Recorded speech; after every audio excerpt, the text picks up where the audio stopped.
क्या आप जानते हैं कि ग़िलाफ़े काबा कई मराहिल में तैयार होता है और इस बहुत बड़े पर्दे के ऊपर जो कुरानी आयात और दीगर चीज़ें लिखी हुई दिखती हैं वो इस पर्दे पर नहीं बल्कि अलग अलग कपड़े के टुकड़ों पर लिखी जाती हैं और फिर वो टुकड़े ग़िलाफ़ में मख़सूस जगहों पर लगा दिए जाते हैं। ये इन्हीं में से एक रुमाल है जो इंशाअल्लाह ग़िलाफ़ के ऊपर लगाया जाएगा।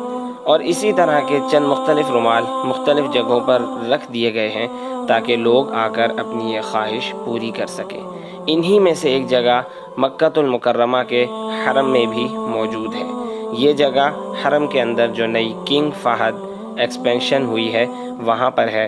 हरम के गेट नंबर 100 से दाखिल होकर थोड़ा सा आगे जाकर बाएं जानिब ये जगह वाक़ है। मगर याद रहे कि ये जगह मुअतमिरीन और ज़ायरीन के लिए सिर्फ़ रमज़ानुल मुबारक ही के दौरान खोली जाती है। अस्सलाम।